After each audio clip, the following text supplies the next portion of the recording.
భారత్‌కు చెందిన జీసాట్-7R ఉపగ్రహం గురించి మాట్లాడుకుందాం. జీసాట్-7R అనేది భారతదేశం యొక్క అత్యంత బరువైన రక్షణ కమ్యూనికేషన్ ఉపగ్రహం. దాని బరువు సుమారుగా 4400 కిలోగ్రాములు ఉంటుంది. దీన్ని ఇస్రో నవంబర్ 2, 2025న సతీష్ ధావన్ స్పేస్ సెంటర్ నుండి LVM-3 M5 heavy lift launch vehicle ద్వారా ప్రయోగించింది. ఇది పూర్తిగా స్వదేశీ పరిజ్ఞానంతో డెవలప్ చేసిన శాటిలైట్. జీసాట్-7R భారత నేవీ కోసం secure, real time, multi band communication అందిస్తుంది. ఇది భారత ఉపఖండం మరియు పరిసర సముద్ర ప్రాంతాలను కవర్ చేస్తుంది. ఇది మెరిటైమ్ డొమైన్ అవేర్నెస్ మెరుగుపరుస్తుంది. దీని ద్వారా భారత నౌకాదళం శత్రు కదలికను గమనిస్తూ సమన్వయం చేసుకోవచ్చు.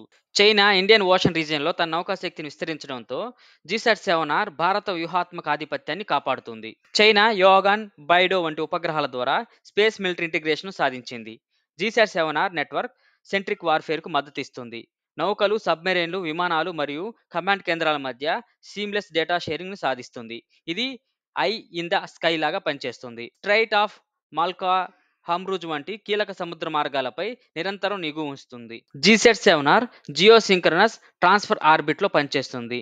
దీని విశాల పరిధిలో స్థిరమైన కనెక్టివిటీ అందిస్తుంది. UHF, C band, KU band వంటి మల్టీ బ్యాండ్ సపోర్ట్ కలిగి ఉంది. ఎలక్ట్రానిక్ వార్ఫేర్ మరియు జామింగ్ ను ఎదుర్కొనేలా రూపొందించబడిన ఒక వ్యవస్థ.